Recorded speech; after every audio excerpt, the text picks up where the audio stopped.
Thank you for tuning in to another episode of my Veterans to Success podcast. You probably know by now, my mission is to help 1 million veterans and entrepreneur business owners achieve the dreams, goals, and aspirations they deserve. That is why I created the Veterans to Success podcast, because I get to interview guys, men and women, who want to share their fascinating stories with you about their time before, during and after their time in the military, so you can benefit and overcome your challenges. So sit back, relax, and get ready to be mesmerized, astounded, and entertained.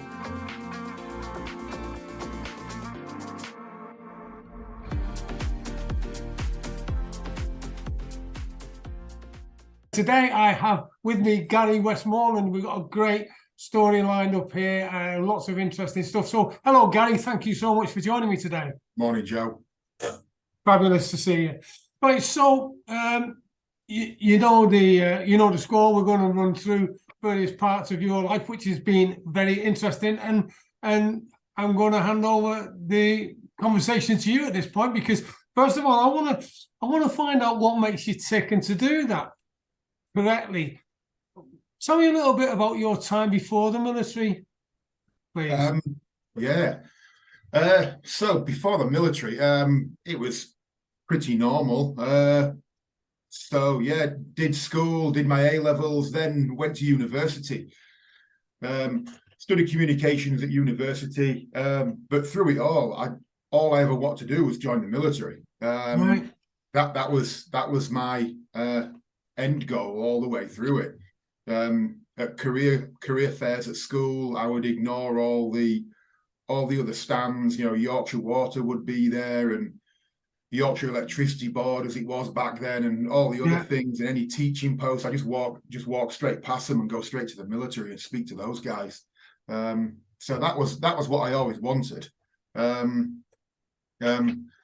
I also wanted to make the most of my education while I was in it. I don't think back then education was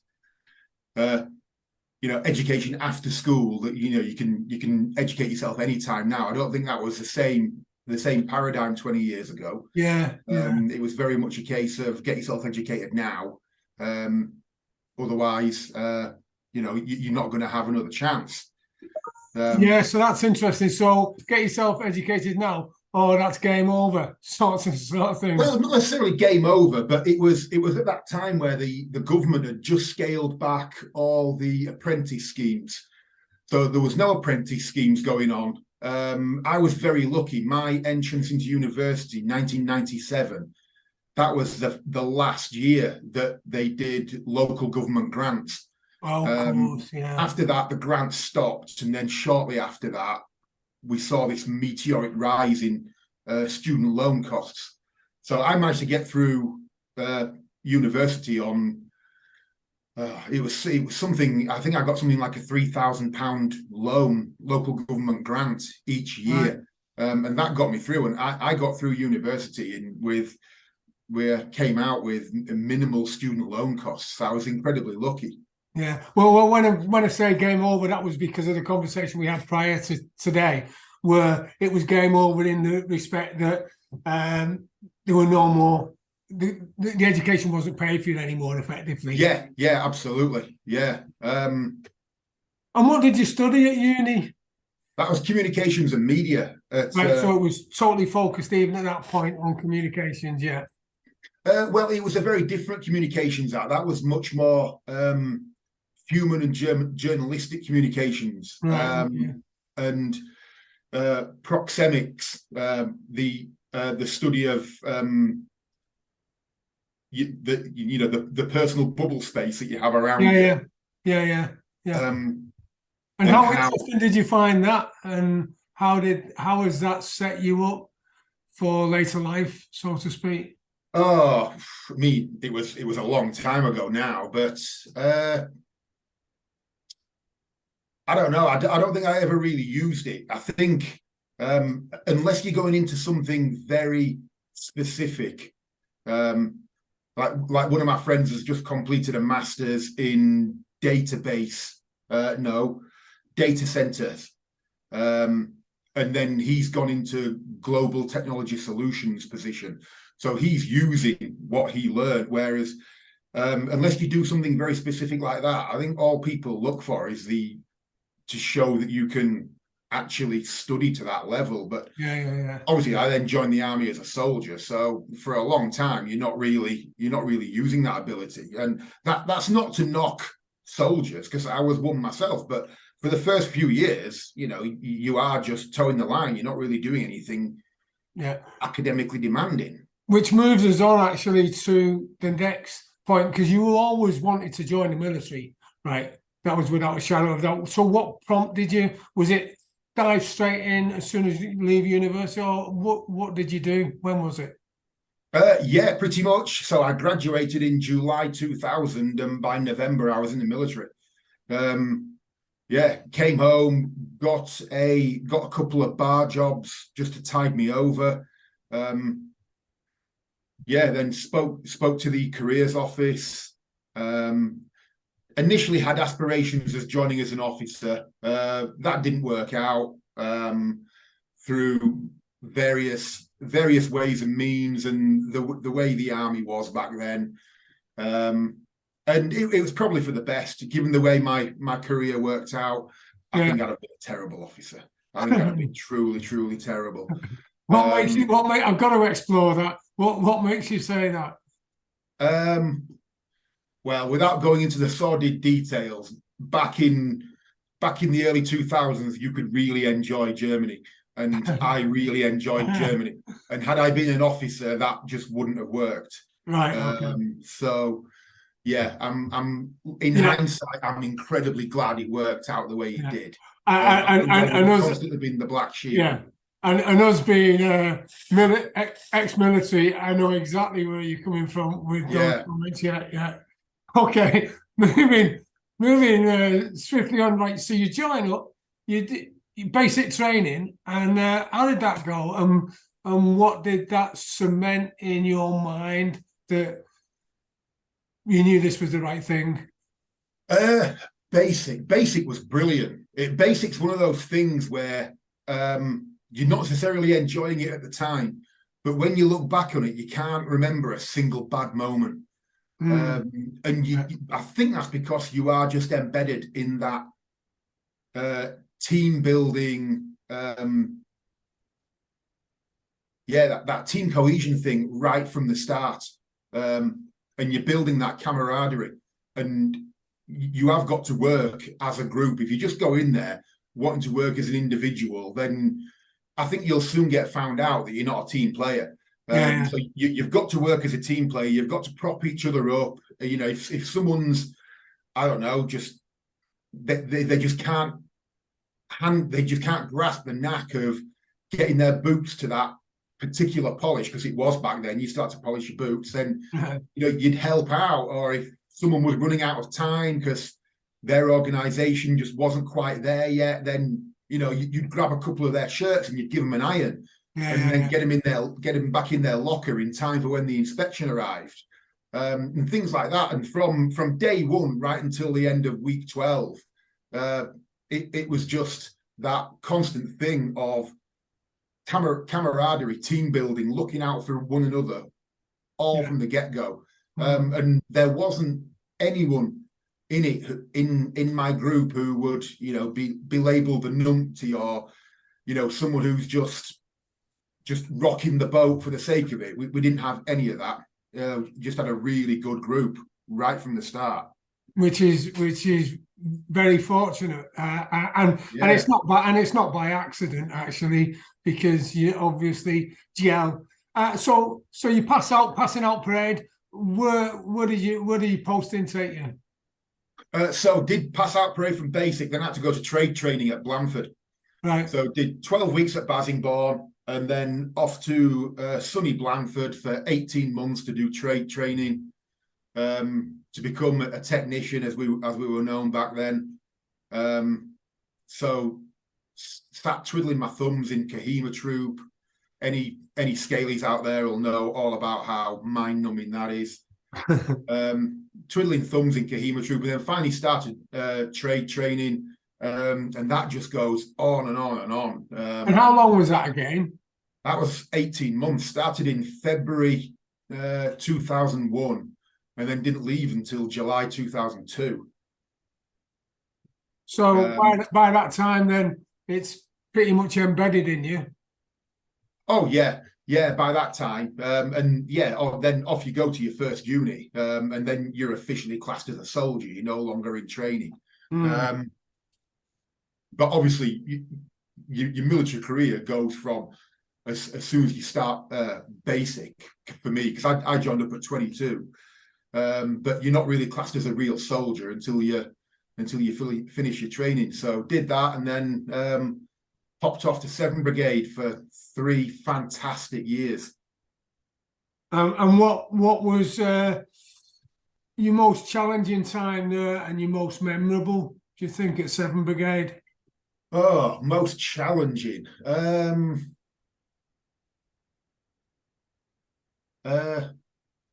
I don't know. Wow. Because what year was this in now? This was July 2002 when I arrived. Yeah. And yeah, so I went into 207 Signal Squadron. And a lot of them were out in Kosovo when I arrived, and they came back about a week or 2 later. Yeah. It really wasn't long. And then, yeah, it was just normal jogging then for the first few months. And then the German winter started setting in. We went on Christmas leave, came back in January, and the weather was atrocious. It was snow, it was windy, it was driving sleet, and we knew we were going out on Hona Ranges for exercise. No one was looking forward to it. Hona, lovely place, Hona. Yeah. Oh yeah. And we were doing exercise prep, about to get ready, and then one of the staff sergeants came along, called a hard stop on it all. We all got out on parade, and we got told about Telic 1. We got told that the exercise is getting cancelled, and we're going to Iraq. And we all thought, yes, fantastic. We're not going to be out in the cold on Hona Ranges, because back then, in our ignorance, and I dare say I wasn't the only one who was ignorant of this. You think Iraq, you think Middle East, and until you've been there in winter time, you have no idea what winter in the Middle East is like, and it's just as bad as our winter. Yeah. So we got out there in, I think, late January, February, and it was awful conditions.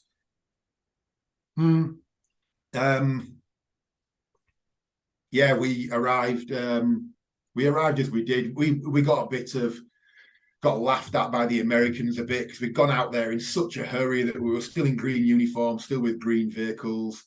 It wasn't the best show to put on when the Americans were all out there in all their desert kit. I think we just rushed it a bit.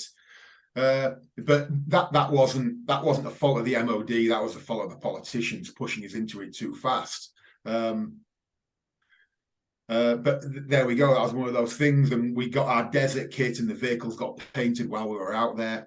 And yeah, what did that do for morale, actually? Because I know I've been in similar situations where I think it made us even more close knit, because there's something quite galling about being laughed at by Americans. And it makes us. I think it made us more close knit. Right. Yeah. Okay. But again, I've only got fond memories of it. Yeah, there were times when we were up all night, pulling all night shifts, and for a few weeks I got given the night shift on the. It was the ERV. What was that? What did that stand for? It was the electronic repair vehicle. The ERV was a DAF 4-tonner. Right. Oh, yeah. But instead of having a soft body back, it had a hard body back, and it was basically a mobile workshop. And then when we got out to Iraq, we set up a 24-hour workshop. And yeah, I got pinged with the night shift for a few weeks, which was awful. Trying to adjust to night shift in any situation is really bad. But trying to do it in the desert, I found incredibly difficult. just couldn't sleep through the day. And I don't think it's in our nature to be nocturnal animals. So that was really hard work. So effectively, you're up 24 hours a day with little cat naps. I mean, yeah, I might say cat nap and doze, but I wasn't getting any good sleep. It wasn't a fun time. And then I think it was the move into Basra Palace, or no, it was the move into Shiber Airfield, I think, that put a stop to that. Moved into Shiber Airport, had to sweep out all the scorpions from the big hangars. And then got ready for the big push into Basra Palace. But when we were sat in Shiber, that was great. It was like the calm before the storm. We were 207, so we were like the leading brigade, but obviously we weren't right at the front because there was engineers and Marines in front of us clearing the way. So it's not like one of those things. I was 7th Brigade. I was right there at the front. We were the frontmost major unit, but there were guys in the Marines and the engineers who were taking far more aggressive action from the Iraqis than I ever did. Right. Okay. So what was the morale like and the security, generally speaking, then, and the? I think it was quite good. Yeah. I mean, you look back on it now and you look at our security measures that we have in place, and what we had going on in Iraq was laughable. It just wouldn't pass the security matrix these days. But such was the operation. It was just cobbled together at such a late time, and we were moving so fast. We just relied on the natural boundary of Shiber Airfield, basically. Although there may have been things put up by other units I was just completely ignorant of, and if so, I don't mean to do them a disservice. Right. So, and what was your role at this point? So I was Klansman. I was a Klansman technician because it was still Klansman back then. Oh, Klansman, I remember them, yeah. Yeah, so my job was to every time because it was 353s and 321s back then. And by the way, if you're listening by any chance and you don't know what these are, it's comms, it's radios. Oh yeah, so yeah, VRC 321s and 353s. Yeah, massive radios about the size of a breeze block. Heavier. Heavier. So it was my job to repair those. And the 353 was always easier to repair. That was the VHF one, and the HF one, the 321, was always seen as a pig. That one was much harder to repair. But that was basically my job. Whenever a radio went down, jump in the ERV, try and get it fixed. But we would also get moved on to any sorts of jobs. I remember we got pulled onto one job. I think it was just when we crossed over the border, and a AS-90 had lost its harness. And by harness, I don't mean the strap that the crew wear, the communications harness around the inside of the vehicle. It had lost its harness, and it was tipping down with rain. Right. And me and one of my friends just crawling around this AS-90 all night long, chasing this fault. And it was one of those faults in Klansman that I don't think they ever really got rid of until Bowman arrived, where the fault would just move, and you were constantly chasing it around the vehicle. But yeah, it's all good fun. One of us dropped a wrench, and it landed on the battery studs and sparked, and the whole of the inside of the vehicle went up in sparks, and there's lots of profanity around. But then a few seconds later, you're laughing about it when no one's hurt. It's just, again, that's one of those things that just builds incredible team cohesion and morale. Yeah, and I know we tend to rip the mick out of each other. But at the end of the day, it's all important, and SIG's an important role, because when you get a radio down, a Klansman or the modern day replacement, it's a real task. and it's a real issue. So it's always great to have you there to come in. So after Iraq, then what happened next? Where did you go? Went back to 7th Brigade Hona for another year or so. Then I was asked where I wanted to go next, and after what I'd heard, I asked to go to Northern Ireland. Thought it would be a good place to have a look. I was very ignorant of what was going on over there. I just wanted it for the job, basically. Yeah. Just a feather in my cap. I was completely ignorant of the troubles of the Good Friday Agreement. Went over there in when did I get there? February 2005, I think. I got there. And that was around about what was that in relation to the Good Friday Agreement? Where was that then? So the Good Friday Agreement was what brought an end to the Troubles, basically. Yeah. And I don't really know enough about it even now to talk about. What year was the Good Friday Agreement? Oh, the Good Friday Agreement was 98. Yeah. I think. Yeah. And so what? And how was that? How was that going on when you got out there in 2005? Then what was going on? Yes, so a lot of the Troubles had stopped. There was still some risky areas. Places where you wouldn't go by yourself, and places got put in and out of bounds all the time. Yeah. And obviously you never went anywhere by yourself, and we still carried pistols when we were out on runs, so we were never in uniform. And you'd have your Sig Sauer in your waistband. It all felt very I don't know, cops and robbers kind of thing. It does give you a wee ego boost when you're slipping a Sig Sauer into your waistband and then jumping in a car and driving around the province. But yeah, that was great fun. We were doing the covert car fits. So fitting tiny recording instruments into cars and then making it look like they're not there, and then they would then go drive around the province to do what they do in support of whatever operation they were in. So I would imagine you have pretty Gucci kit then, especially for the time.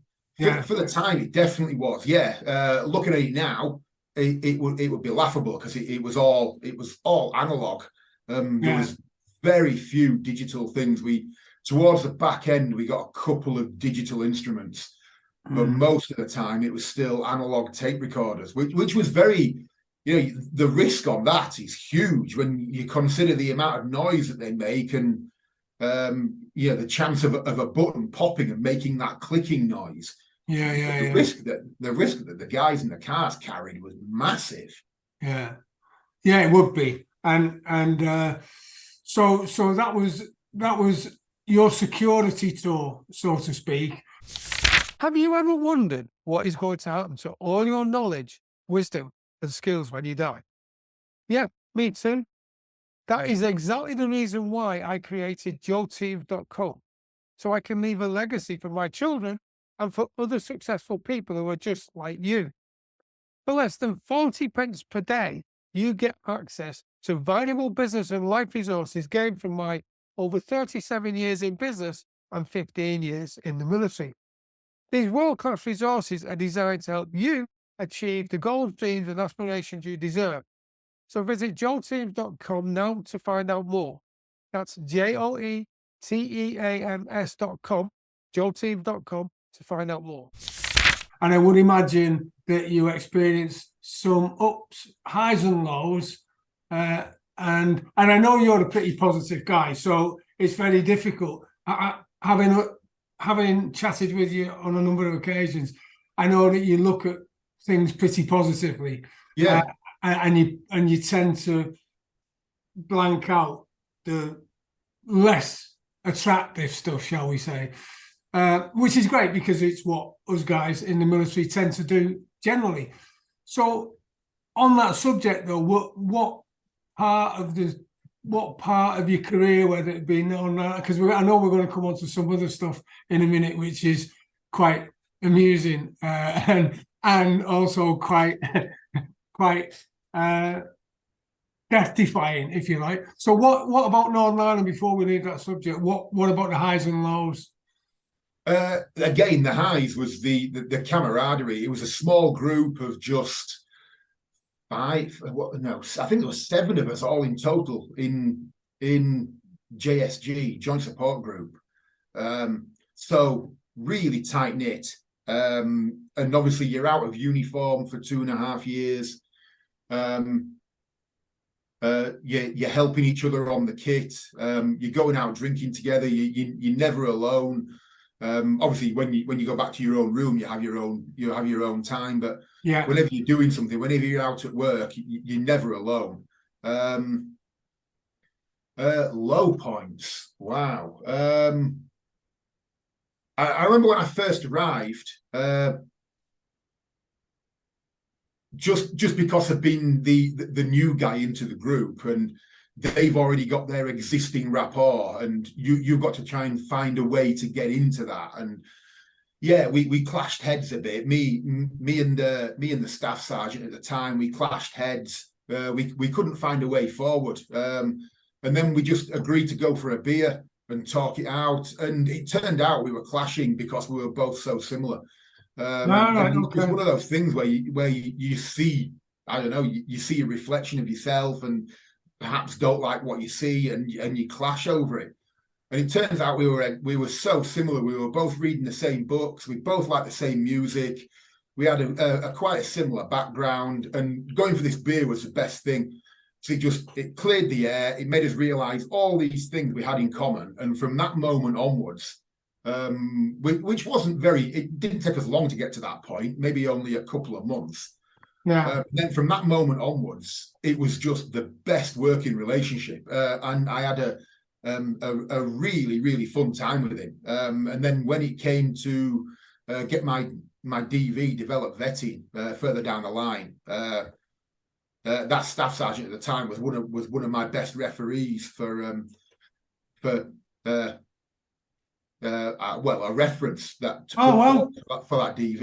He was brilliant. That's great. So what I'm getting so far from what you're saying, if I can recap, so your university was useful because it taught you stuff, even though you may not have used it at the time, and you might not think you used it. You probably learned a few things that put you in good stead. You saw officer route isn't for you, which was probably a good decision, based on the experience you had in Germany. And then you go to Iraq until it won, and you're fixing the comms to make sure that all the units stay in comms.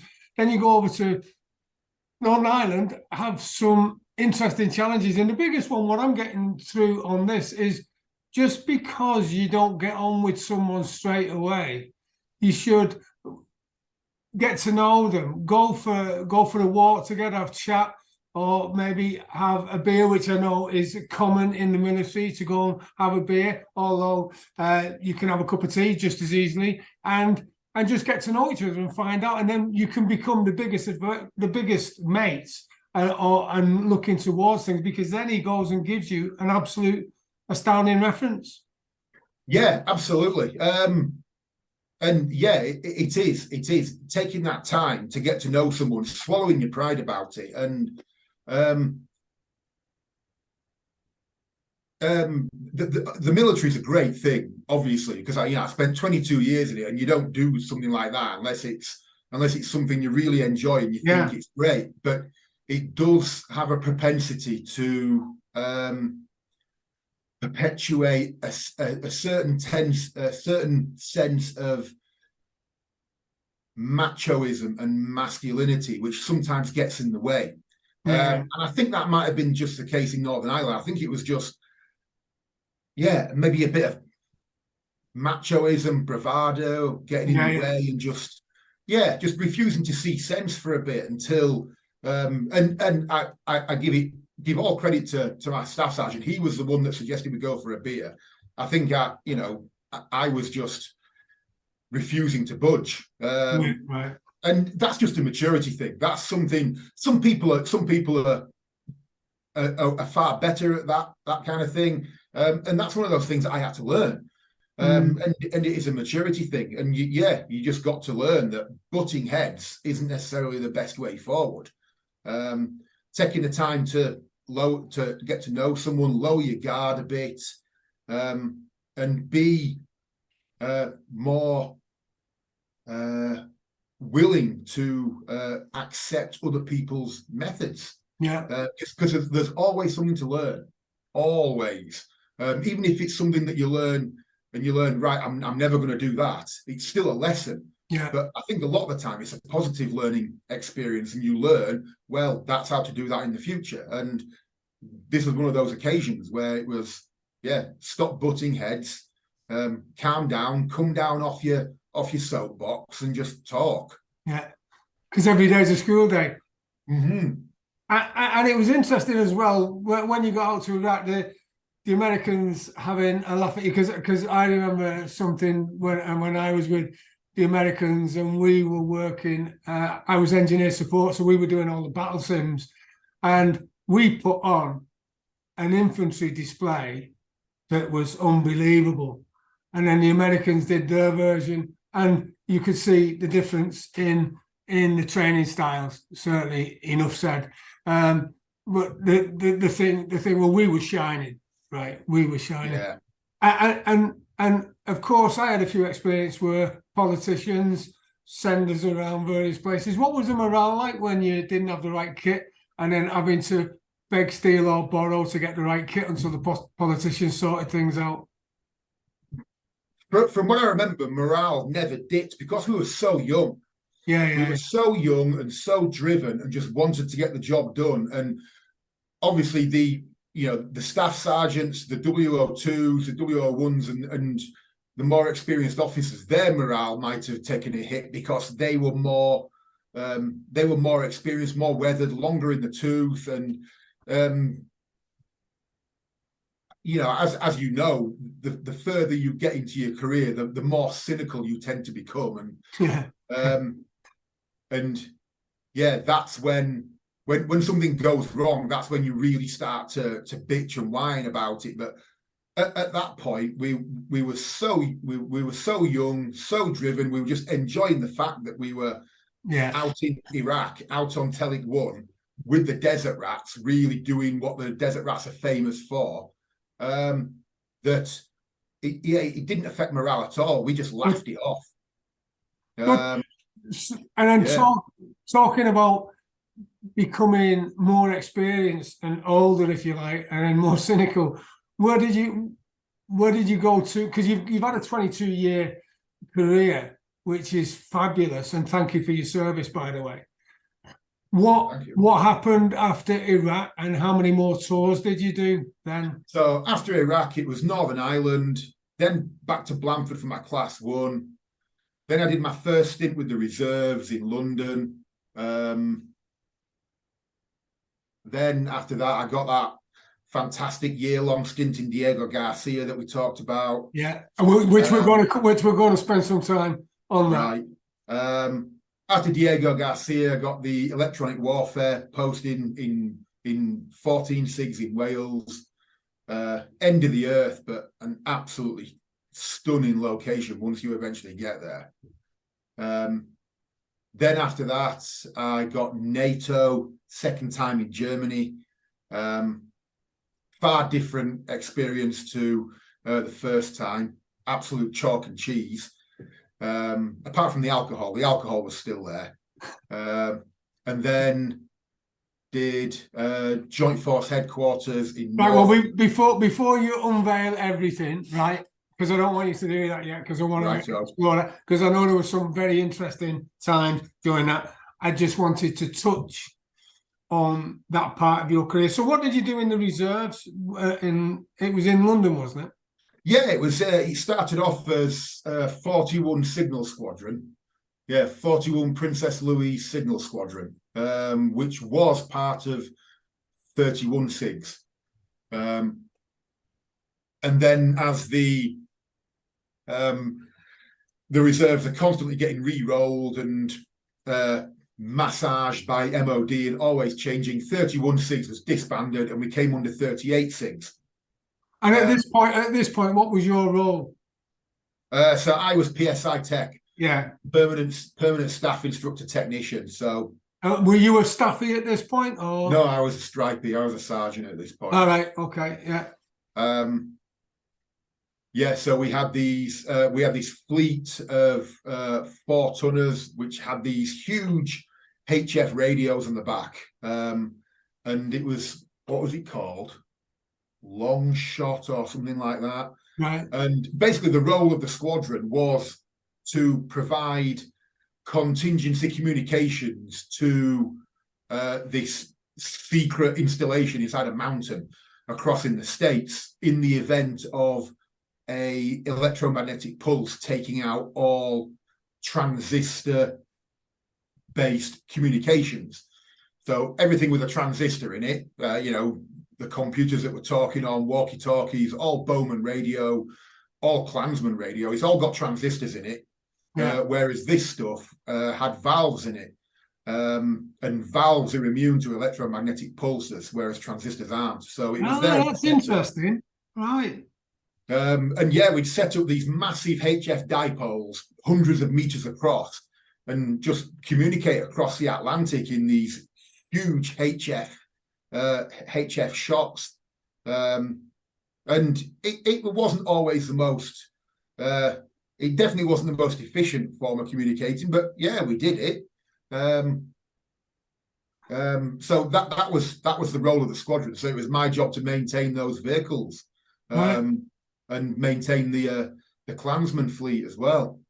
So that's a pretty important role, then, really, in a conflict wartime situation where you could have the electronic pulse that goes through and knocks down all the bombs. If you take it to the nth degree, yeah. But yeah, I think in to put a more pragmatic prism on it, I think things that there would have to have been serious failings all the way down the line for that to be enacted. But that's why we have contingencies. Yeah, that's why we keep them there. And it's always nice to know that we're planning and have those contingencies. Yeah. So after you did the time with reserves, where did you go to next? So that was Diego Garcia. Yeah. Yeah. What happened there? So Diego Garcia, that was absolutely incredible. It's this island really in the middle of the Indian Ocean. There's, other than a couple, you've got the archipelago that it's part of, the Chagos Island chain. But if you ignore that, there's really nothing around in any given direction for, I think, about close to 1,000 miles. You're 400 miles south of the equator, so you're basically where India comes down to a point. If you follow that down and then go 400 miles beneath the equator, you get to Diego Garcia. Yeah, there's just it's incredible. I've never known anything like it. It's this self-supportive tiny community just in the middle of the Indian Ocean that just gets fed by this air link. What's the population there? So it's quite controversial. In 1964, the British government kicked off the indigenous population, right? And they're still fighting to get back there, and it's with the. I think it's with the Court of Human Rights right now, and they're currently seeing in favour of the indigenous population. So yeah, the government, in a very kind of like imperialistic gesture, kicked the natives off and took over this island, and then we lease it to the Americans for. It's something paltry. I think it's something like we lease it for £1 a year or something like that. Right. Just so there is an actual agreement in place. And the Americans have got their various staging posts. So they've got Guam for the Pacific, they've got Midway for the Atlantic, and then they've got Diego Garcia for the Indian. So it is, even though it's a British territory, it is in everything but name, an American position. The Brits are there pure to enforce the law, and do a couple of other things, which is what I was there for. I was there as the comms tech sergeant, so I would just update the computers, take care of any other menial tech things that were coming along, and then got given a side job of creating ID cards for anyone who came on the island. But it was far from taxing. It was incredible. Very good. So then, what happened next in your career? Because that was what you were classed probably as a cushy lob. That post. Oh yeah, really cushy. Yeah, I mean, so you went to sorry, Wales then, didn't you? After that, yeah. Then went to Wales. So yeah, from sunshine and 35-degree heat all year round to the interesting inclement weather of Wales. Yeah, back and beyond at the very arse end of Pembrokeshire, which again is beautiful. It's absolutely, if you like that austere, rugged beauty of the Welsh coast, which I do, because it's not dissimilar from the Yorkshire coast. Yeah. So if you can see the beauty in that, which I'd imagine some people can't, some people just think it is the end of the world, and it can feel like that, especially when the weather comes in. Yeah. But that was had a bit of a rocky start when I first arrived. Again, me and a boss failed to see eye to eye, and I was put into a job that I really didn't enjoy. But then changed squadrons, got into a squadron that was getting ready to go to Afghanistan, and things just went up and up from there. But 14 SIGs back then, and I imagine it's still pretty much the same. Yeah. Because it's so remote, it's so far out on its own. It's almost a law unto itself. And I don't mean to say that they go rogue. It's just things go on there that are fun. Yeah, you have fun in the mess. So while we were there, that rule about commanding officers having to sign off any mess functions that continue past 11 o'clock, that rule came in. Well, that rule wasn't really adhered to at 14 SIGs. Because who's going to drive 5 hours to come check on you? No one. So yeah. So what did you get up to while with 14 SIGs and then the different squadron in Wales, and what was challenging about that, and where did you get, what tours did you do? Hey, do you enjoy sipping a good glass of wine? As you know, sipping too much wine can leave you feeling groggy in the mornings. For less than the price of a good bottle of wine, you can gain access to valuable business and life resources gained from my over 37 years in business and 15 years in the military. These world-class resources are designed to help you achieve the goals, dreams, and aspirations you deserve. So visit joelteams.com now to find out more. That's JOETEAMS.com to find out more. So yeah, when I first arrived, I got given the TQMS job, Technical Quartermaster Sergeant. And yeah, I just didn't enjoy that job at all. It was the only time in the military I've ever, other than when I did sign off at the end of my engagement, it was the only time I've ever given serious thought to signing off. I was disliking it so much. It was awful, truly awful. And what point? How long had you served at this time? So I'd just passed 12 years. Right. So yeah, it was that time where it was, if I'm going to pop out at any time, it should be now, because I've just qualified for my half pension. And things weren't going well, but that kind of stubborn streak popped up again. I just dug my heels in and just thought, sod this, I'm going to get through it. And yeah, I don't think it did my career any favors, but there we go. Got through it. And yeah, things didn't go as well as I wanted them to.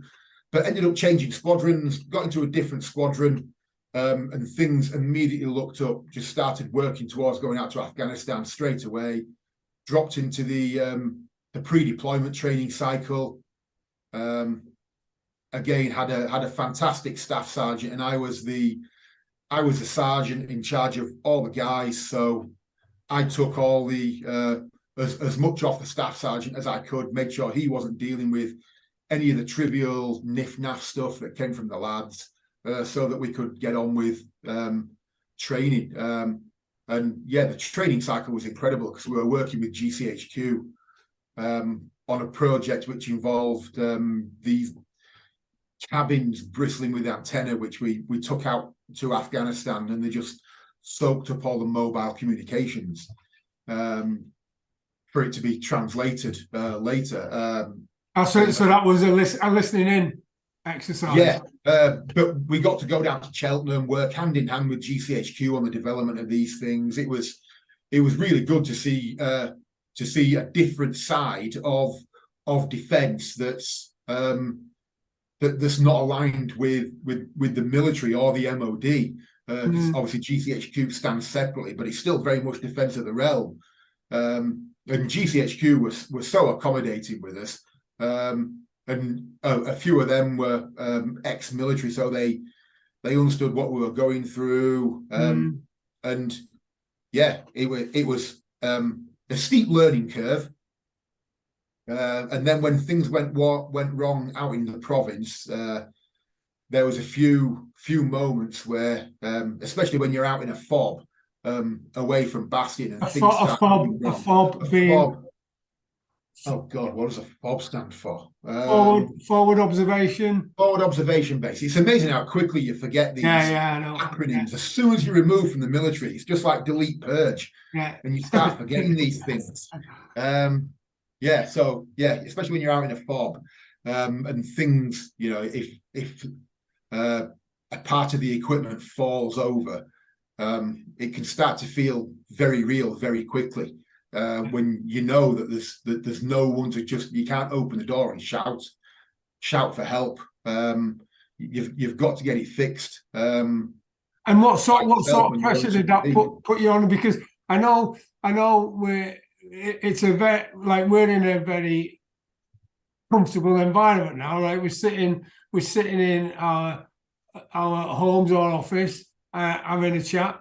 Well, you're out now in the field, aren't you? And things are going wrong, and how does that make you feel in the team? And you're up against it, and you've got a team underneath you, lads and lads. For the start of it, so I was the FRT guy, fast reaction technician, I think it is.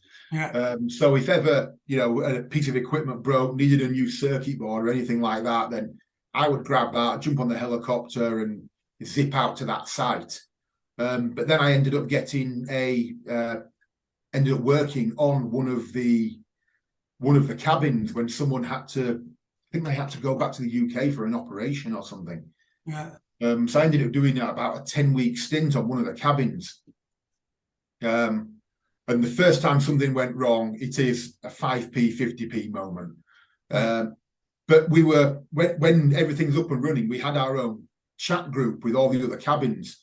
And so we created a list of what to do, a proper idiot's guide of what to do when things go wrong, so that you're not just immediately flapping up to 50,000 when something goes wrong. You stop, you have your...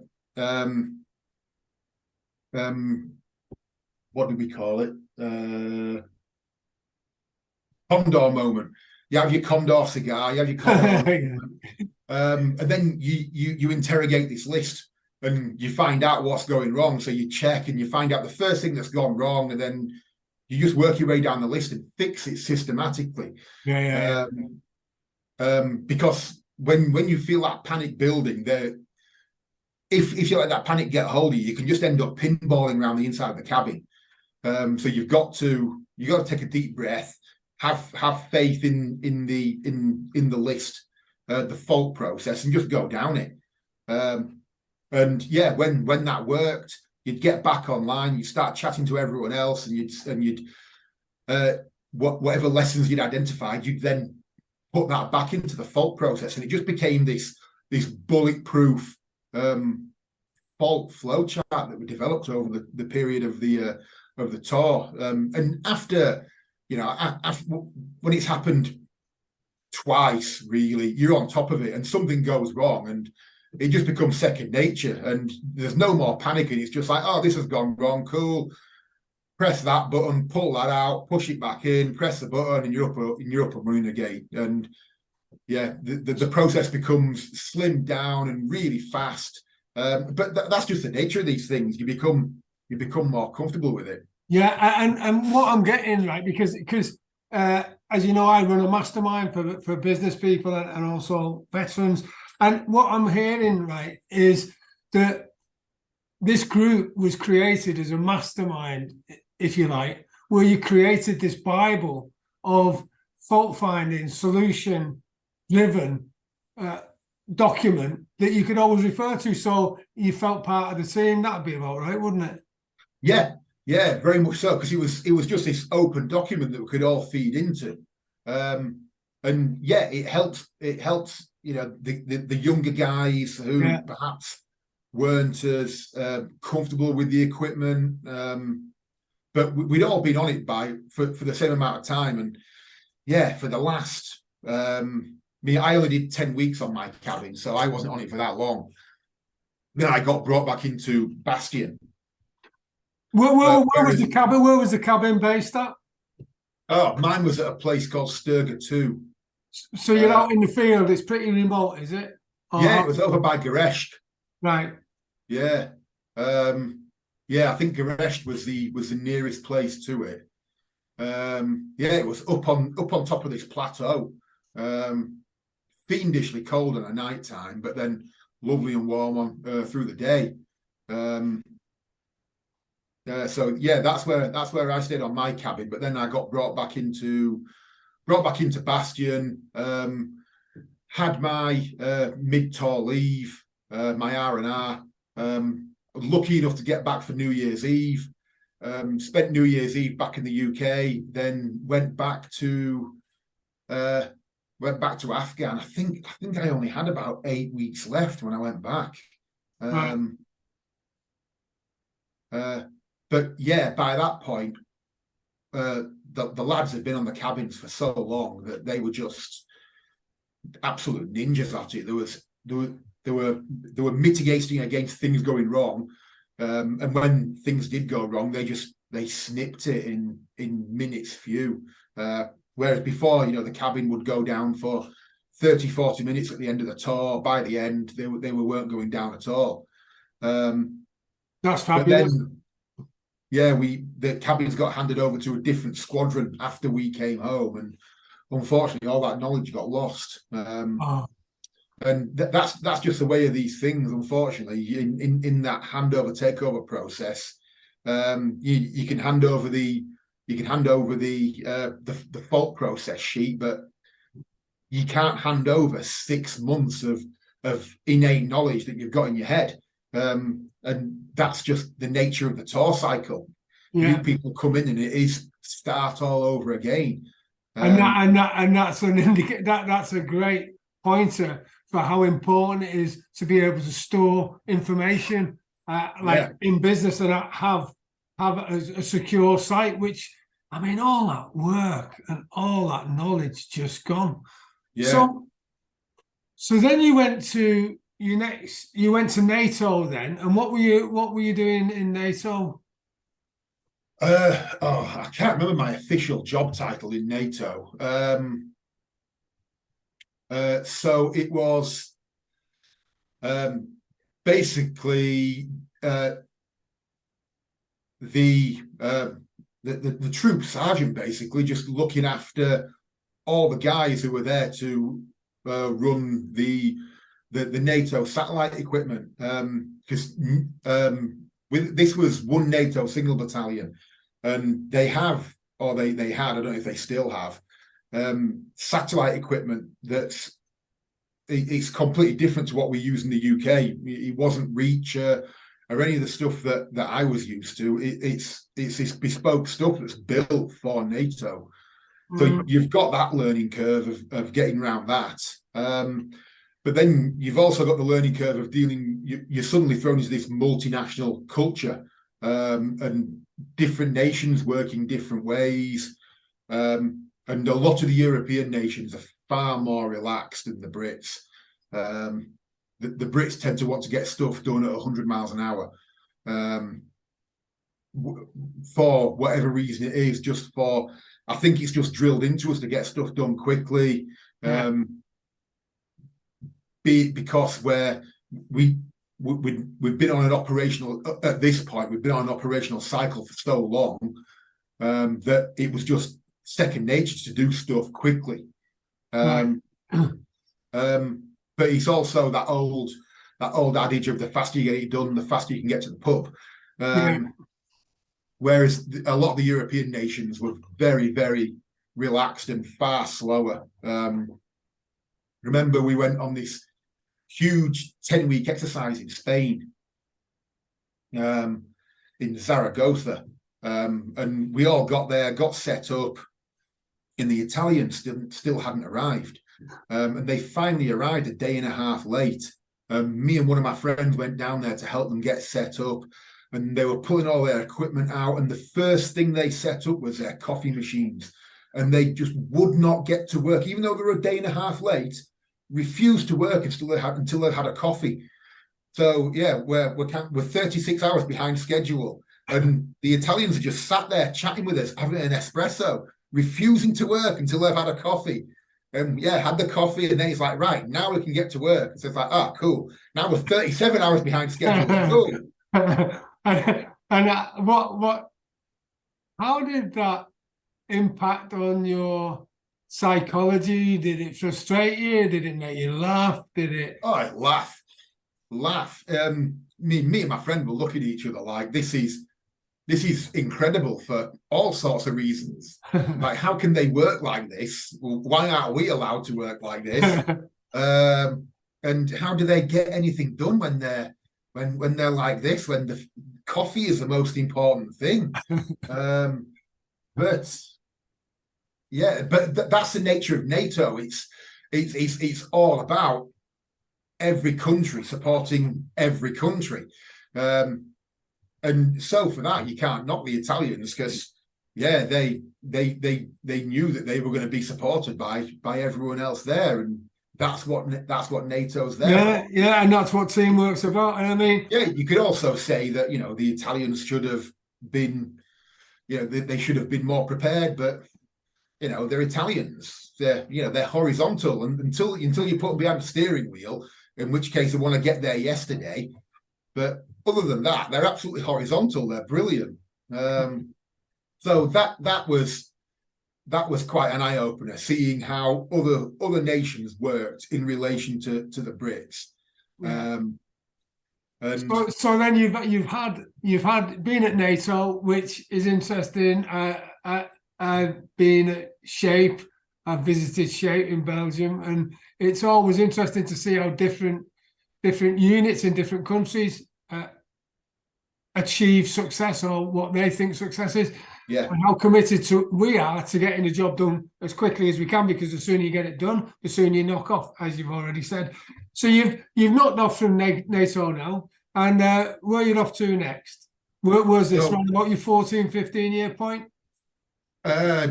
What would this have been? This would have been 18 years in. Oh, was it? Oh, so you did. You did a while then. Because I left NATO in 2018. Right. Okay.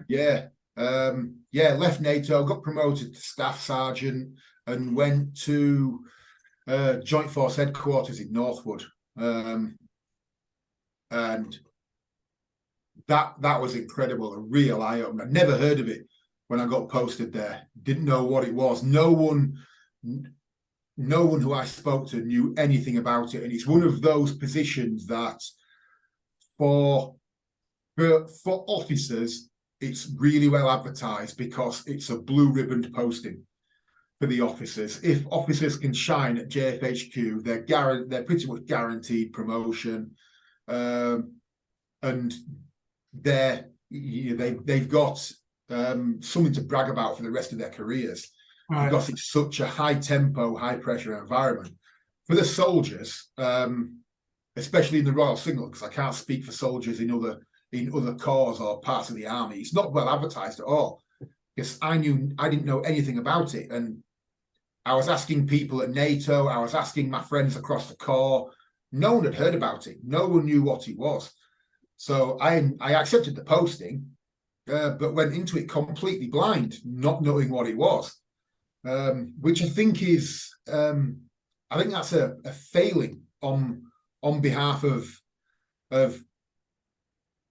an army-wide failing for not advertising what it is for soldiers, but definitely for the corps, definitely for the signals, not advertising more broadly what the role, what soldiers can do at JFHQ. So tell me then, what can they do? So it's JFHQ is the UK's only ultra high readiness headquarters, by which it's mandated with the role of, should anything happen, it has to be anywhere around the world inside of 24 hours. But the various operations and roles that it's mandated with is looking after all UK embassies. Obviously, the great majority of UK embassies just chug along just fine, and don't really need much in the way of help. But as you can imagine, a lot of the embassies in the Middle East, Eastern Europe, South America, they need quite a bit of support now and again. And the ones out in the Caribbean, another mandate that the headquarters, I don't know, I think it might have been taken off them by now, because it was draining too much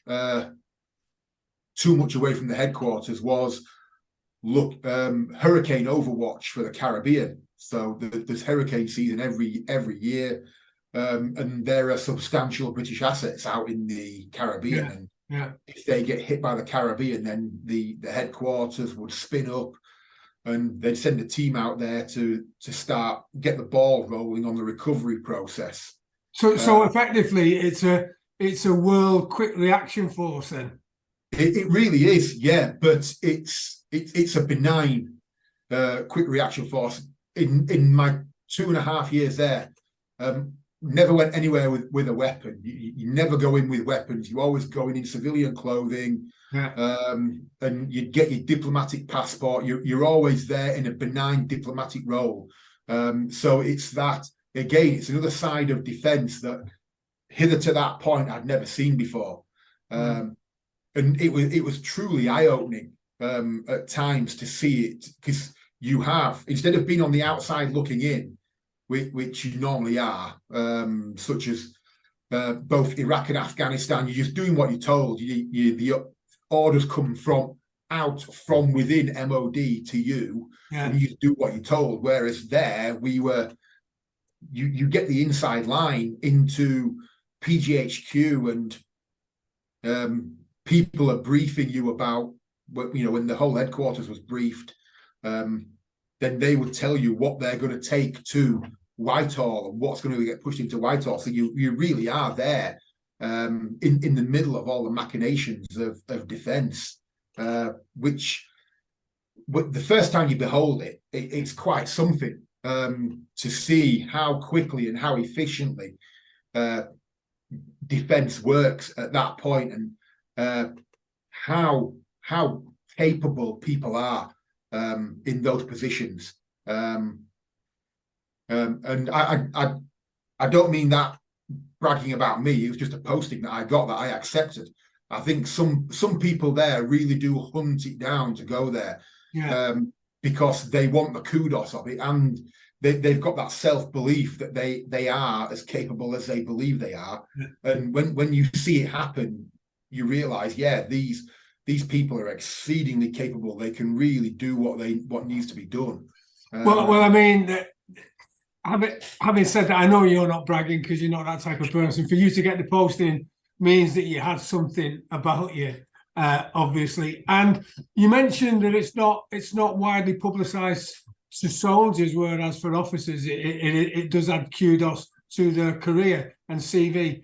So, what branch of the soldiers are there? What regiments and how many representatives are there? Is it just one from each, or? Oh, it's complete tri-service. So you get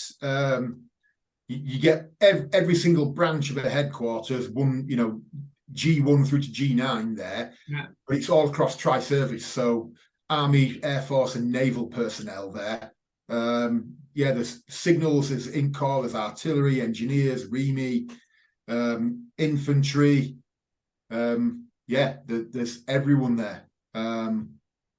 So it's I totally get it. So maybe I've done the headquarters a wee disservice there, because while I was there, they did start up a Twitter feed and a social media campaign to broadcast the HQ more widely while I was there.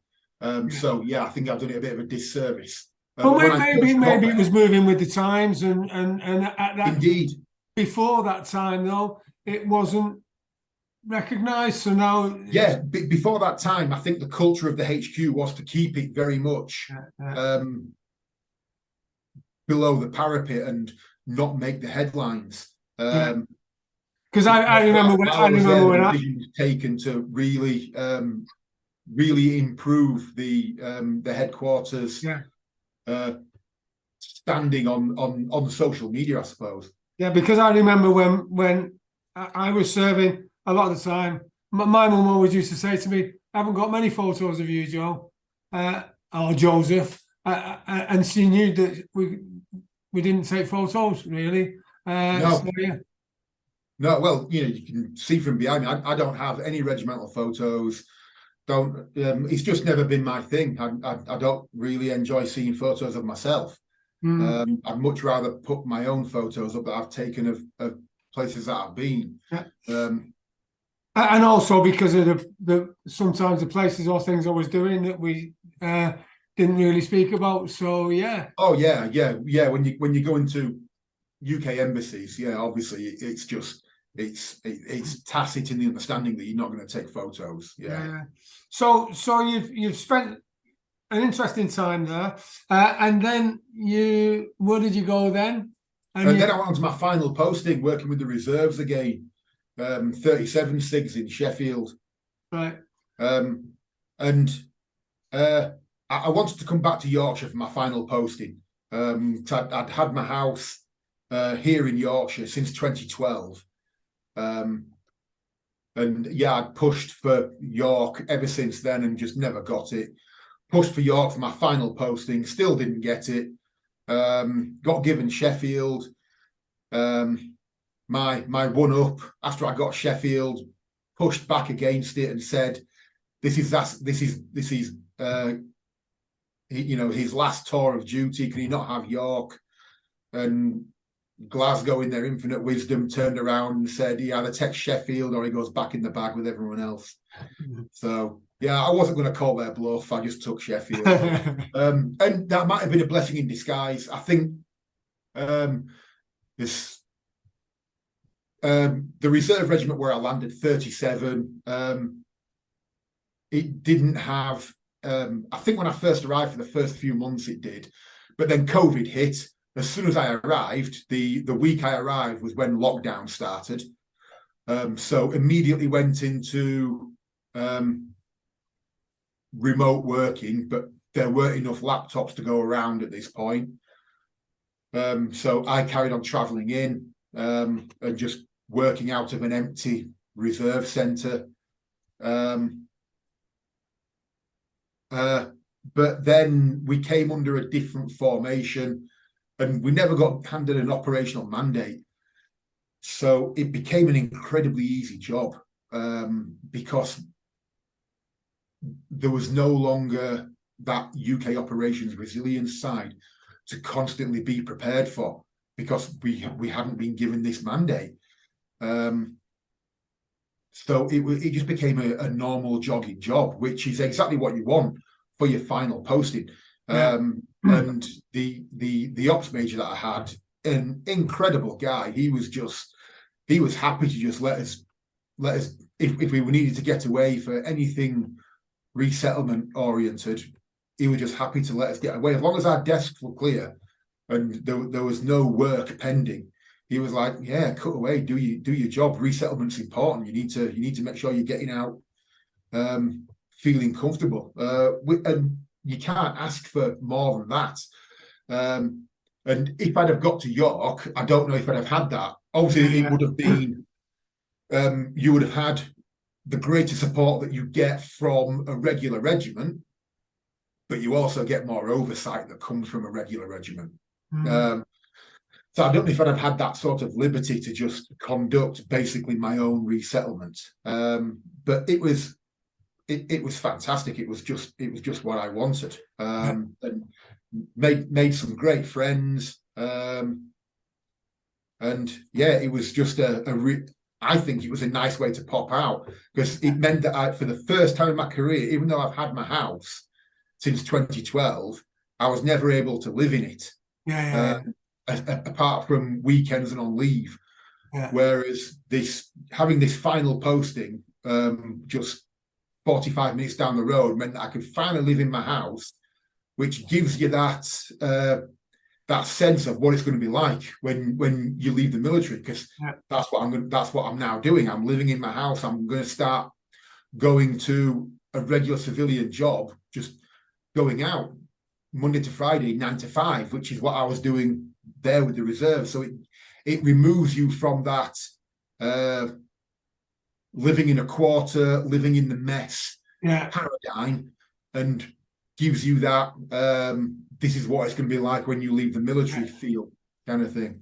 And it's good that you bought the house while you were in the military, so you're preparing for your exit strategy, knowingly or maybe unknowingly, because you know at some point you're going to come out of the military. So that was a great move.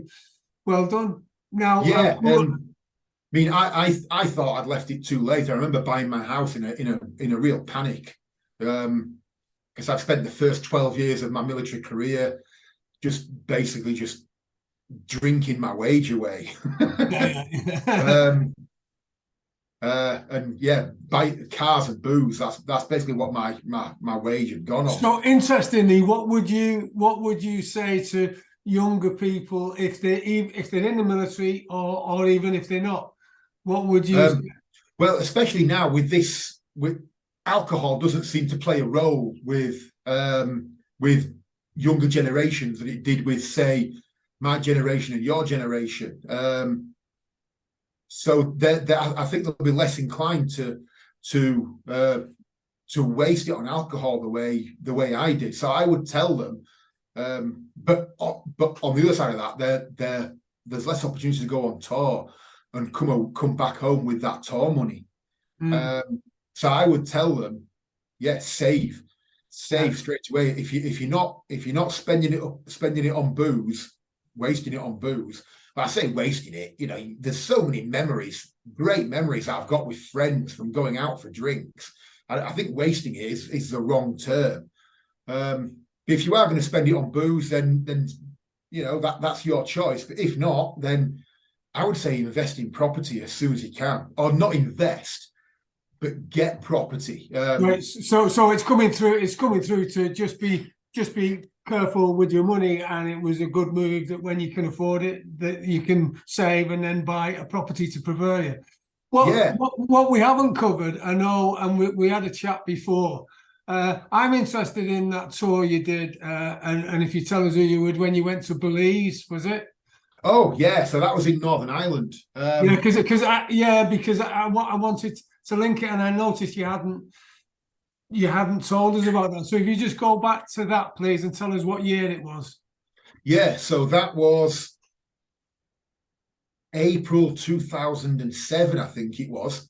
Yeah. And it was before the amalgamation of the infantry regiments. So it was still the Cheshires. The Cheshires hadn't become the Mercians yet. And and they put a call out for augmentees because they were going out to Belize to do hot weather training in preparation for Afghanistan. And this signal came through, and we got asked if anyone wants to volunteer to go to the jungle. And my brother had some experience with that, so I rang him up and I told him, this is what's on the table. Do you think I should take it? And he said, my brother did his career in RTR, so he saw a very different side of the army to me. RTR being a tank. Yeah, Royal Tank Regiment. Yeah. And I've always been a strong advocate of getting out of your corps or regiment as much as you can and seeing other sides of the army. Because it's not the army's multifaceted. It's not always like it is in the signals. The army, the RTR and the infantry, the teeth arms side of it works very differently to the way the service support side does. Yeah. And my brother was in the teeth arms all his career. He saw a very different army to me. And he recognised that being the signals, being service support, this probably won't come back around again. It never did. No. So he said, if you think you're up to it, I think you should do it because you'll never get it again. So put my name forward. I was accepted. Yeah, off we went to Belize. And who did you go with? Who were you attached to? So got attached to, I think it was, I can't remember which battalion it was, whether it was 1st Battalion or 2nd Battalion, the Cheshires. Right, okay. But yeah, it was with the Cheshires. Went out there, and yeah, it was just this eye-opening thing, because at that point, all I'd really seen was Royal Signals and Int Corps. And due to where the Royal Signals and the Int Corps recruit from, they tend to recruit people who, well, they do recruit people who fit a certain profile and have got certain qualifications. You have to have GCSEs, and for various jobs, you have to have passed the barb test and whatnot. So you get used to this certain type of people, then all of a sudden getting cast in with the Cheshires. And I really don't mean this as a pejorative. It's just where the infantry recruit from. Suddenly you're dealing with these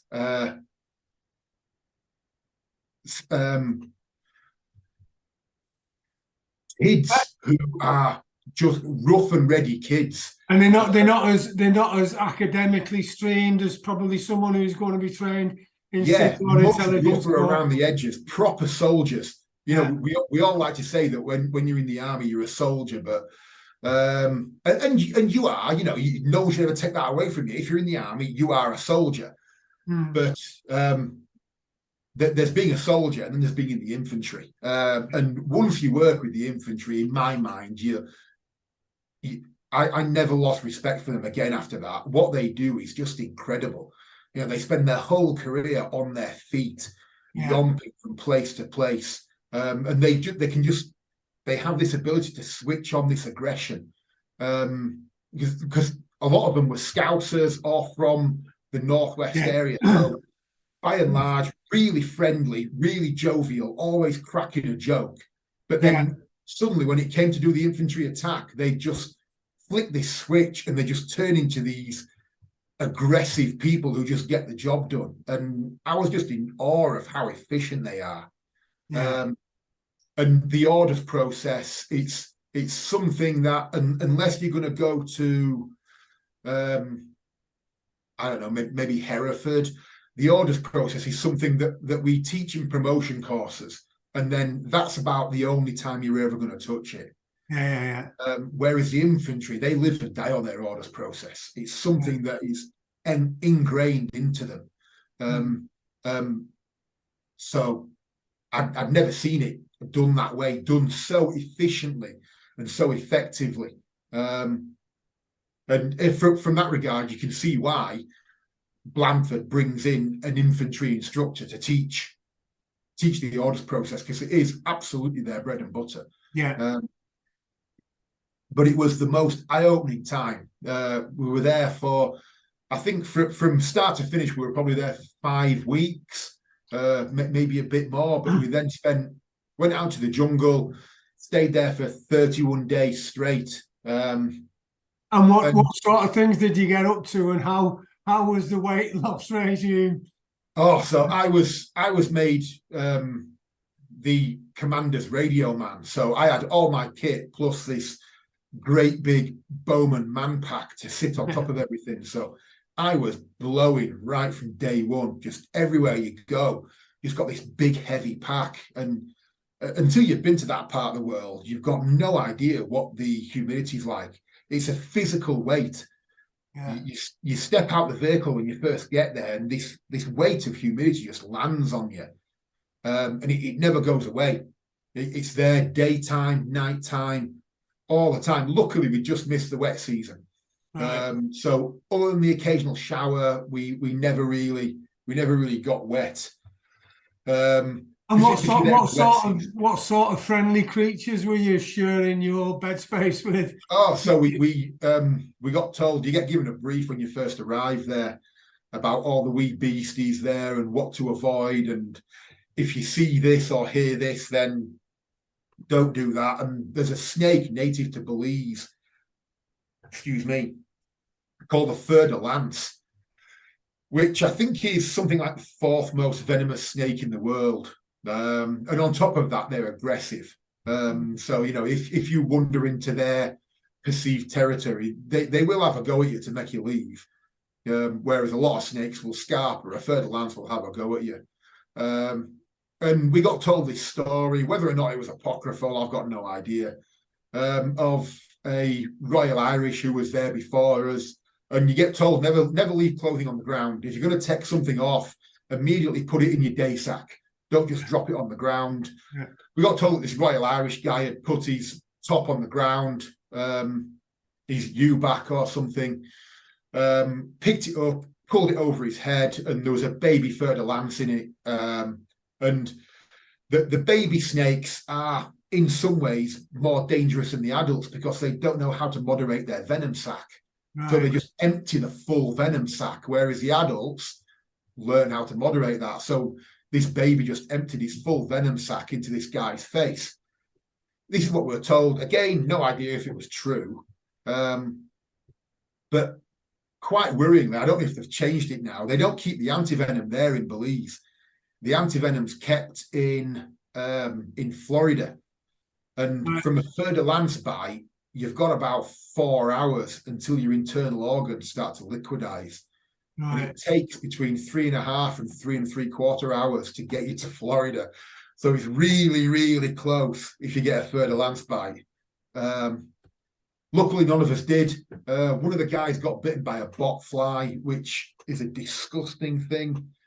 They bite you and inject a larva into the subcuticle fat, and then the larva eats its way out.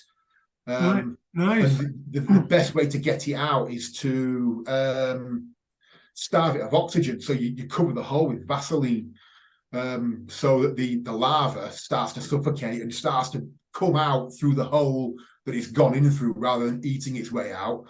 Then you have to grab it with tweezers and just pull it out, and they're disgusting things. Grey blobs about that big. Right. That big. Yeah, that big, and you're pointing to about but when you're pulling them out, they stretch to about 30 centimeters and then snap back into this grey, wrinkly blob. Awful things.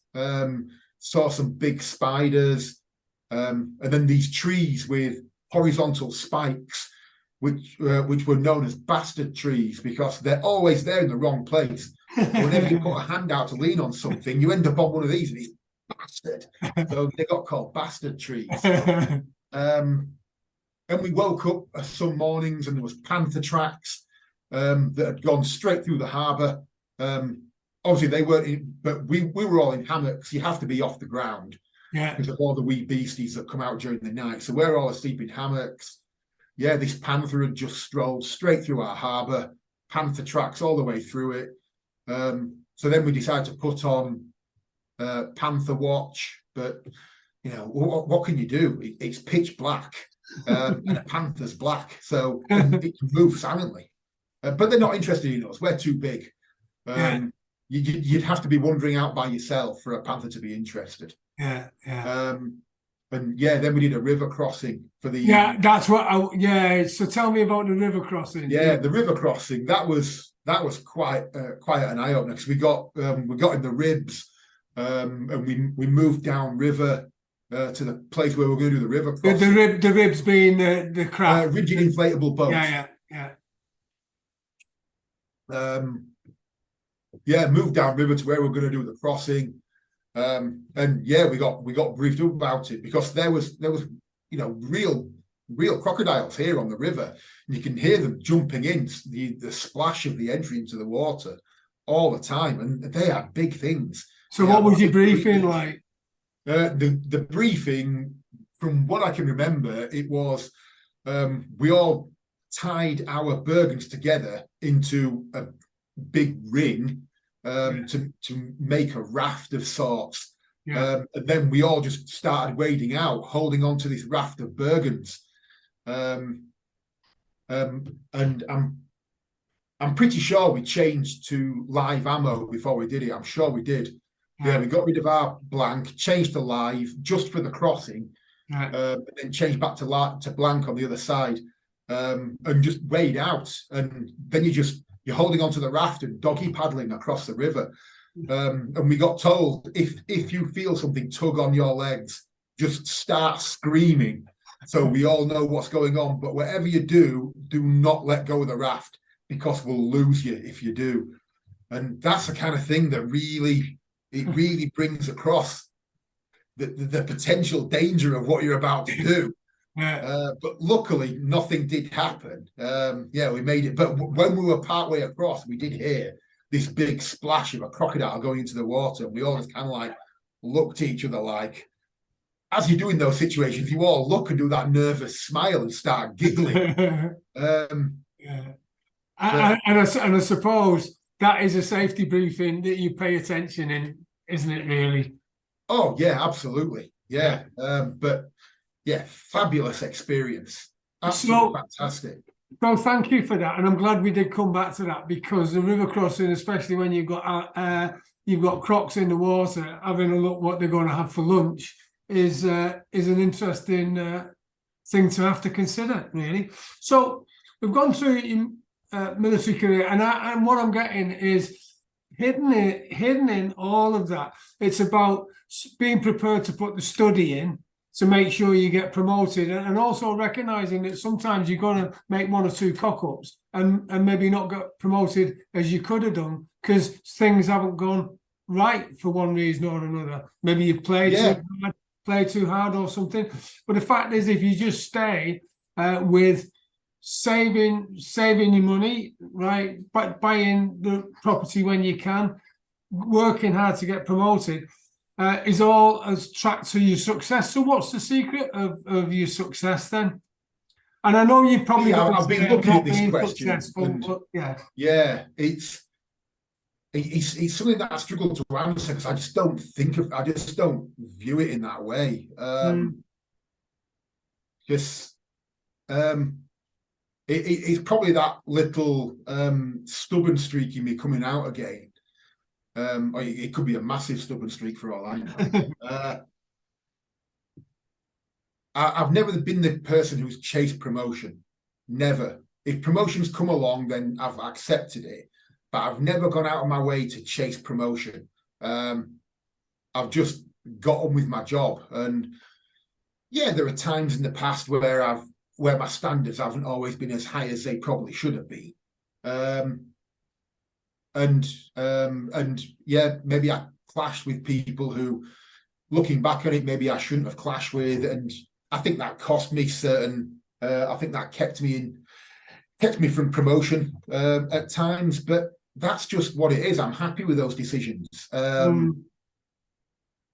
So I'm not sure how to answer that, because I don't consider it success. I just consider it being what it is. It's interesting, because what the other side is, how do you deal with failure? and it's about just accepting it, get on with it, and do your best. Yeah. And I suppose that's the secret of your success. On the flip side, that you I suppose recognize, it is. that Yeah. you recognize your failure and you learn from it. I suppose. Oh, absolutely. Yeah. If I could go back and speak to the Gary of yesteryear, and just kind of like use a time machine and jump back into that moment where I was clashing heads with people.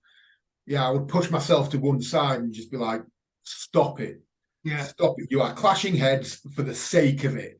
Yeah. Stop it. Take a step back, have a condor moment, assess a situation more holistically, and just do what needs to be done to get the job done, rather than just being so bullish. Yeah. But that's hindsight. Hindsight's 2020, and that's how you learn. Yeah. So yeah, right now at the very end of my career, I'm far more rounded, capable person than I ever was, or than I was for most of my career. Yeah. But that's just the nature of the beast, I think. And I know you mentioned like your the staffy that you clashed heads with, and then you went for a drink, and you found out that you were probably one of the reasons you were clashing is because you were very similar. You read the same books, you watched the same TV, you did lots of stuff. Yeah. So how important do you think it is to have a good coach or mentor? I think it's important, but it's also what's more important is your ability to accept what people are trying to teach you. Yeah. And that means letting go of letting go of your pride, letting go of your bullishness. And I don't know if one's more important than the other, because you need one to facilitate the other, and you need the other to facilitate the first. And that's just a maturity thing as well. Well, once you get to that point where you achieve sufficient humility to take on board what people are telling you, having a good mentor, I think, is worth its weight in gold. Thank you. But failing is also a good way to learn. It's maybe not the most effective way to learn, but it is a good way to learn, and I think it's a time expensive way to learn, rather than just having someone who's been there, done that, and drank the vodka, just telling you what you should be doing instead.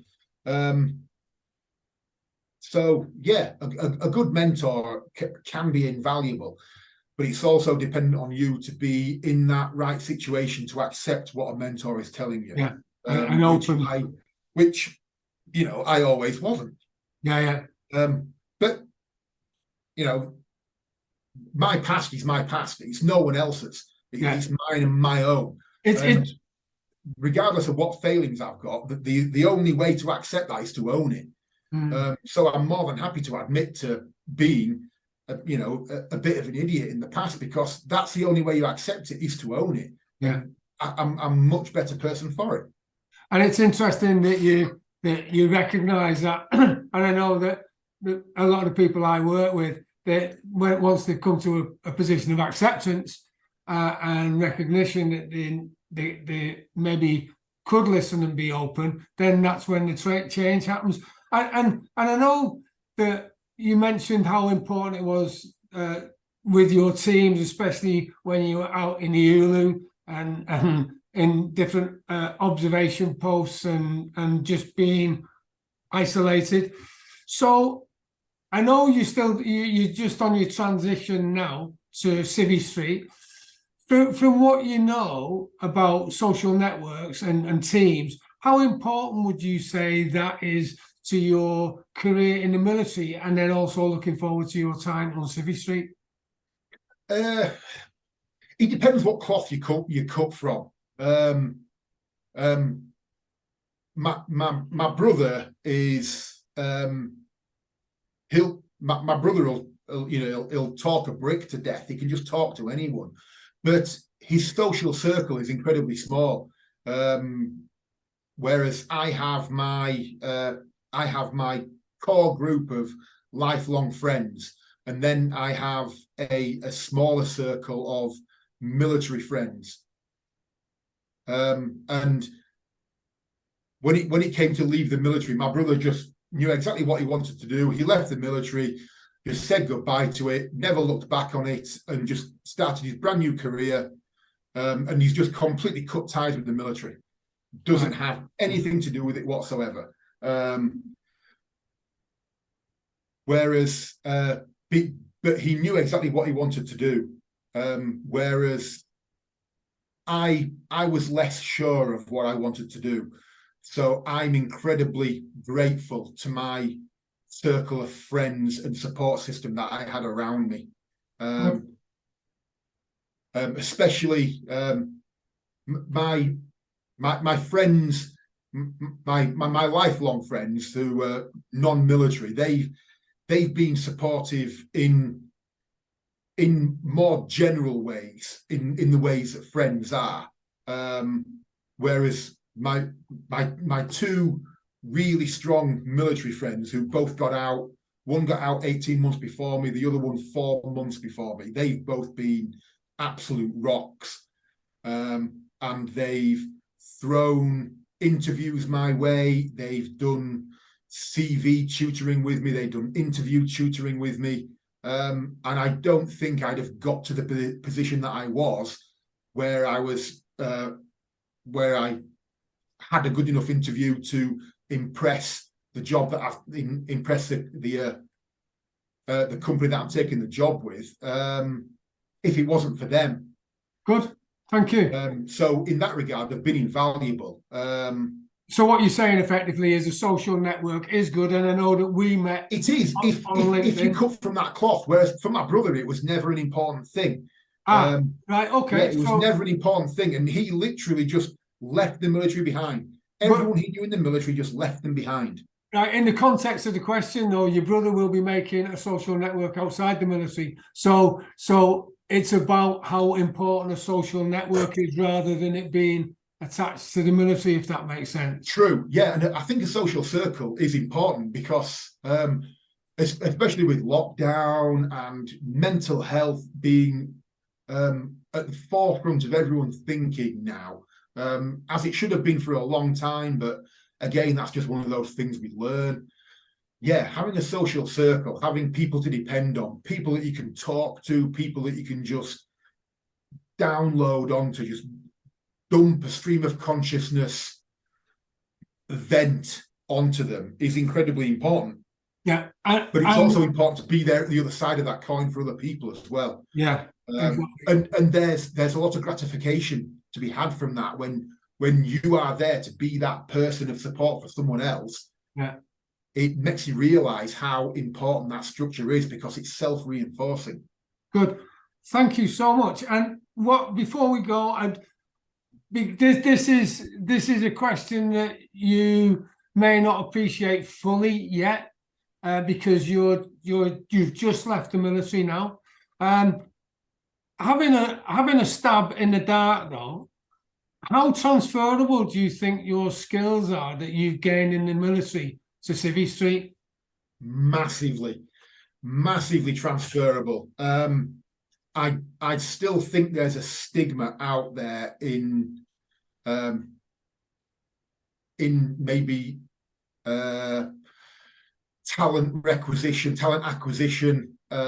circles that the military doesn't bring that much to the table. Certainly that was my experience. I just got turned back straight away by so many companies who saw my CV, saw my resume, and I'm convinced they saw that and just thought grunt. I'm convinced of it because they'd come back with a negative so quickly. In some occasions, they came back on the very same day. And I think that it could be I'm just kidding myself and I just wasn't suited for the role. But I think you learn so much in the military. I mean, you think about a battlefield tour. If you organize a battlefield tour in the military, you do that and come your end of year report And it's like, well done, you organised a battlefield tour. Tick. Well, no, you didn't. When you organise a battlefield tour, you have to recce the location, you have to book the location, you have to book all the transport, you have to write all the lesson plans. You then have to get everyone there. You then got to look after everyone when they're on the ground. You've got to sort out accommodation. You've got to sort out feeding. Yeah. It's this huge, multifaceted thing. And the military just strikes it down as a battlefield tour. Yeah. Whereas not, it's logistics, it's communication, it's catering, it's duty of care, it's everything. And the military's still, I think the military's still learning how to properly evaluate that and put it through into its personnel of what they're doing. And it's interesting that the LinkedIn profiles now are starting to change, because I can see that. Because like I did Royal Engineers Field Sergeant's course, right? That doesn't say anything. I had to write I forget how many pages, tens and tens of pages on an engineering report on exactly what you were saying: rations, men, women, support, everything. And I think that it's good to see that the military are now bringing it forward, or encouraging the LinkedIn profiles to be changed to signify it, if you like. So finally, rounding up, absolutely brilliant. What I get from this is just stay focused, do your best all the time, learn from failure, because that's what's going to teach you. Sometimes, if you get yourself a mentor, that can be a quick route. So what's the one tip you would give to a veteran or someone leaving the military, or even someone who's just a bit stuck? What's the one tip you would give them? Talk to your peers. Talk to your peers. There's always someone out there who has a solution. And don't be afraid of asking for help. Never, ever be afraid of asking for help. If you're stuck in a rut, if you're not sure how to get over the next hurdle, don't just stick your head in the sand. Reach out to someone and just don't be afraid to ask for help, because there's always someone who knows how to tackle the next hurdle. Brilliant. Thank you so much. That would be whether that's writing an exercise plan, or whether that's the huge step of getting out of the military. There's always someone there who knows how to do it. And the veteran community is getting bigger all the time. And it's just amazing. It's so charitable. The number of people out there who will just give you their time and their knowledge is truly humbling. The UK veteran community is brilliant.